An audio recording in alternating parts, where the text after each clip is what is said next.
গতকাল বাংলাদেশ সরকার পলাতক প্রধানমন্ত্রী শেখ হাসিনা ওয়াজেদের পাসপোর্ট বাতিল করেছে। শেখ হাসিনা ওয়াজেদের সাথে ওবায়দুল কাদের সহ আরও ৯৭ জনের পাসপোর্ট বাতিল করা হয়েছে। তাদের মধ্যে অনেক সরকারি আমলাও আছেন, রাজনীতিবিদরাও আছেন, যাদেরকে ধারণা করা হচ্ছে যে তারা এখন ভারতেই পালিয়ে আছেন। অবশ্য দুই একজন আরও অন্যান্য দেশেও আছেন।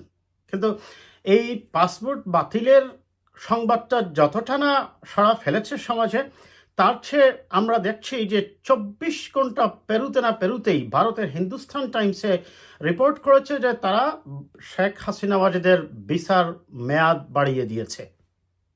এখন খুব স্বাভাবিকভাবে এই প্রশ্ন জাগে, যখন শেখ হাসিনা ওয়াজেদের বিরুদ্ধে গ্রেপ্তারি পরোয়ানা জারি হলো, এমনকি ইন্টারপোলের মাধ্যমেও তাকে তার ব্যাপারে অ্যাকশন নিতে বলা হলো, তখন এবং সর্বশেষ পাসপোর্ট বাতিলের পরে ভারত কেন শেখ হাসিনার ভিসা বাড়ালো? তার মানে আমরা কি ধরে নিতেই পারি যে ভারতের সাথে এই মুহূর্তে বাংলাদেশের যে এক ধরনের কি বলা যায় স্নায়ুযুদ্ধ চলতেছে, এইটাকে আরেকটু ত্বরায়িত করবে এবং বাংলাদেশ সরকার যে সিদ্ধান্তগুলো নেবে শেখ হাসিনা ওয়াজেদের ব্যাপারে, তারা সেই সিদ্ধান্তের বিপক্ষে গিয়ে শেখ হাসিনাকেই প্রমোট করবে এবং শেখ হাসিনার ওইখানে থাকা বা ওইখান থেকে বসে ভারত থেকে বাংলাদেশের রাজনীতি নিয়ে তার দল কিংবা তার অনুগত কর্মী বাহিনীকে তিনি রাজনৈতিক অর্ডারগুলা দেবেন কিনা, এটা নিয়েই এখন আরেকটা জটিলতা সৃষ্টি হচ্ছে। যখন বাংলাদেশ সরকার তার পাসপোর্ট বাতিলের যুক্তিতে বলছে যে যারা জুলাই অগাস্টের হত্যাকাণ্ডের সাথে জড়িত এবং যারা অ্যাডমিনিস্ট্রেটিভ পাওয়ার ইউজ করে প্রশাসনকে অর্ডার করেছে এই হত্যাকাণ্ডের জন্য, আন্দোলন দমনের নামে গুলি করার আদেশ দিয়েছে, সেটা কমপ্লিটলি সংবিধান বিরোধী। আর সে কারণেই তার এই যুক্তিটা দেখিয়েই বাংলাদেশ সরকার মূলত তার পাসপোর্টটা বাতিল করেছে। কিন্তু যে শেখ হাসিনা ওয়াজেদের ভিসা যেহেতু ভারত বাড়িয়েছে, আমরা ধরে নিতেই পারি অন্যদের ভিসাও হয়তো ভারত একইভাবে বাড়াবে। আমরা একটু দেখি, একটা রিপোর্ট করেছে, সেই রিপোর্টটা প্রকাশ করেছে বাংলাদেশে সমকাল। যে সংবাদ বেরিয়েছে, এই তথ্য জানিয়েছে দিল্লিভিত্তিক সংবাদ মাধ্যম হিন্দুস্তান টাইমস। তবে ভারত ঠিক কবে শেখ হাসিনার ভিসার মেয়াদ বাড়িয়েছে তা এই প্রতিবেদনে উল্লেখ করা হয়নি। প্রতিবেদনে বলা হয়, গত বছরের ৫ অগাস্ট আওয়ামী লীগ সরকারের বিরুদ্ধে ছাত্র জনতার আন্দোলনের মুখে শেখ হাসিনা বাংলাদেশ ত্যাগ করেন এবং তখন থেকেই তিনি ভারতে অবস্থান করছেন। সম্প্রতি তার ভিসার মেয়াদ বাড়ানো হয়েছে। এই প্রতিবেদনে বলা হয়, ভারতের স্বরাষ্ট্র মন্ত্রণালয় এবং স্থানীয় foreigners regional registration office Sheikh হাসিনার ভিসার মেয়াদ বাড়ানোর এই প্রক্রিয়ায় যুক্ত ছিল। তবে তাকে রাজনৈতিক আশ্রয় দেওয়া নিয়ে যে গুঞ্জন রয়েছে সেই কথাও অস্বীকার করা হয়েছে। এখানেই একটা জটিলতা আছে দর্শক। একটু আমি বলে নেই, যখন আপনি কোনো দেশ থেকে পালিয়ে গিয়ে আরেক দেশে আশ্রয় নেবেন, খুব স্বাভাবিক আপনার তো একটা আইডেন্টিটি ক্যারি করার কথা, no matter whether it's a passport or any driving license or any other acceptable format of identification, right?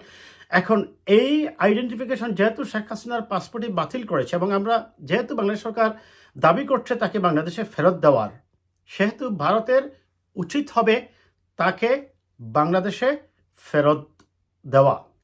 আর যদি ফেরত নাই দেয়, তাহলে তারা কি করে এই বাতিল হওয়া পাসপোর্টে তারা কি করতে পারে না, কোনো ভিসা ইস্যু করতে পারে না, আইন যেটা বলে। এক, দ্বিতীয়ত হচ্ছে, আপনি যদি ওইখানের আইডেন্টিটিকে বা আইডেন্টিফিকেশনকে আপনি যদি বলেন ইনভ্যালিড বা আপনার প্রয়োজন নাই, তাহলে আপনাকে কি করতে হবে, আপনি ওই সংশ্লিষ্ট যে দেশে আছেন সেই দেশে আপনাকে পলিটিক্যাল অ্যাসাইলেম গ্রান্ট করতে হবে, অন্যথায় আপনি তাকে ফেরত পাঠাতে হবে। There are no other option in between. আমি আবার বলছি দর্শক, যখন তিনি পালিয়ে যাবেন বা যে কোনো ব্যক্তি পৃথিবীর যে কোনো দেশে গিয়ে আশ্রয় চাইতেই পারে, ওই সংশ্লিষ্ট দেশ কি করবে, তাকে তার যে ক্যারি করা পাসপোর্ট বা আইডেন্টিফিকেশন ওইটার ভিত্তিতে তাকে রাজনৈতিক আশ্রয় দেবে।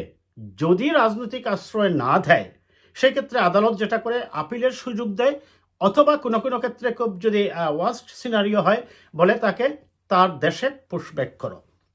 ভারত এই ক্ষেত্রে তাকে রাজনৈতিক আশ্রয় যে দেবে সেই কথা বলছে না, প্রশ্নটা সেই জায়গায় থেকে যাচ্ছে যে যেহেতু তারা বলছে, এখানে স্পষ্ট বলা হচ্ছে, তবে তাকে রাজনৈতিক আশ্রয় দেওয়া নিয়ে যে গুঞ্জন রয়েছে সেই কথা তারা অস্বীকার করেছে, তাহলে কিসের ভিত্তিতে তার ভিসা দেওয়া হলো? প্রশ্ন থেকেই যায় এখানে। বাংলাদেশের অন্তর্বর্তী সরকারের এমন উদ্যোগকে শেখ হাসিনার প্রত্যর্পণে নয়াদিল্লির উপর চাপ বৃদ্ধির প্রয়াস হিসাবে দেখা হচ্ছে বলে জানিয়েছে হিন্দুস্তান টাইমস। 23 ডিসেম্বর গণহত্যা ও মানবতা বিরোধী অপরাধের অভিযোগে শেখ হাসিনাকে বিচারের মুখোমুখি করতে নয়াদিল্লির কাছে আনুষ্ঠানিকভাবে প্রত্যর্পণের অনুরোধ জানায় ঢাকা। যাই হোক, এখন তার মানে হচ্ছে বাংলাদেশ সরকার শেখ হাসিনার ব্যাপারে যে পদক্ষেপই নেক না কেন, আমরা এটা ধরে নিতেই পারি যে ভারত সরকার তাকে সেখানে থাকার সুযোগ দিবে, কিন্তু রাজনৈতিক আশ্রয় দেবে কিনা এটা এখনো পরিষ্কার নয়। এখন রাজনৈতিক আশ্রয় যদি গ্রান্ট না করে, then they need to give her back, কিন্তু এই জিনিসটা ভারত পরিষ্কার করছে না। আর বাংলাদেশ সরকার এই ক্ষেত্রে আমরা মনে করি যেটা করতে পারে, এইভাবে সময়ে সময়ে তার উপর গ্রেপ্তারি পরোয়ানা দেওয়া, কিংবা তাকে অ্যারেস্ট ওয়ারেন্ট দেওয়া, কিংবা তাকে বাংলাদেশের কাছে ফেরত দেওয়ার জন্য আহ্বান জানিয়ে চিঠি দিতে পারে পররাষ্ট্র মন্ত্রণালয়ের পক্ষ থেকে।